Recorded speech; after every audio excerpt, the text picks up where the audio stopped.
Outcome harvesting untuk monitoring dan evaluasi. Apa yang dapat dilakukan setelah memanen outcome melalui proses outcome harvesting?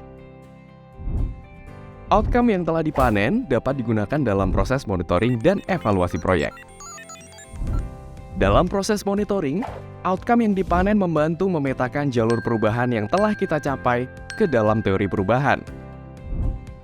Sementara dalam proses evaluasi, kita melakukan analisa dan interpretasi terhadap outcome yang dicapai berdasarkan jalur perubahan, serta mengecek kembali asumsi yang telah dibangun dalam program. Hasil dari proses monitoring dan evaluasi terhadap outcome ini dapat membantu perencanaan implementasi proyek, mendokumentasikan pembelajaran, dan melakukan adaptasi strategi. Bagaimana kita melakukannya? Kita dapat menyusun jalur perubahan berdasarkan outcome yang telah dipanen ke dalam teori perubahan yang telah disusun di awal program. Pertanyaan yang dapat digunakan saat menganalisa peta outcome adalah: 1. Apakah outcome dan jalur perubahan yang telah disusun pada tahap perencanaan akurat dan sesuai dengan realita implementasi? 2.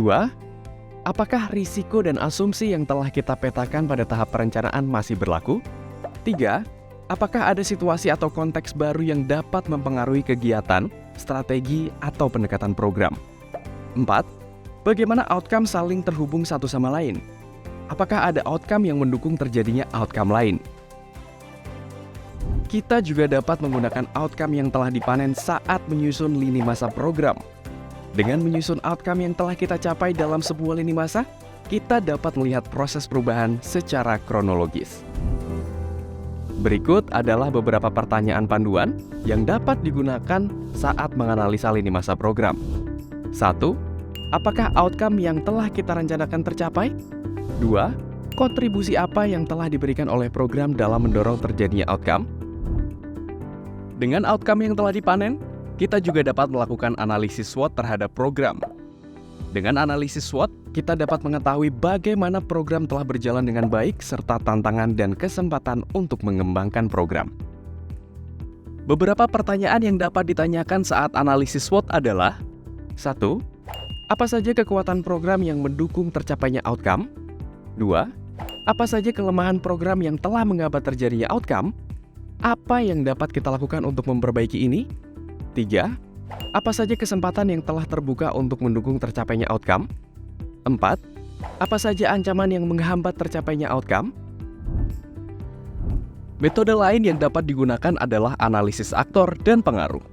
Dengan metode ini, kita mengidentifikasi aktor dan menempatkannya sesuai dengan peran, kuasa dan pengaruh, serta kepentingannya terhadap tujuan program.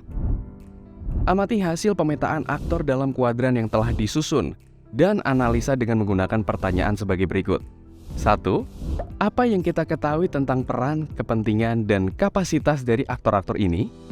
2. Apakah asumsi yang telah kita bangun terhadap para aktor saat perencanaan masih sesuai? 3. Apakah kita perlu melakukan adaptasi dan perbaikan strategi untuk implementasi periode berikutnya? Proses ini sebaiknya dilakukan secara berkala agar program tetap relevan. Program dapat melakukan analisa ini setahun sekali pada saat penyusunan rencana kerja. Proses juga harus melibatkan staf lapangan agar hasil analisa akurat dan sesuai konteks.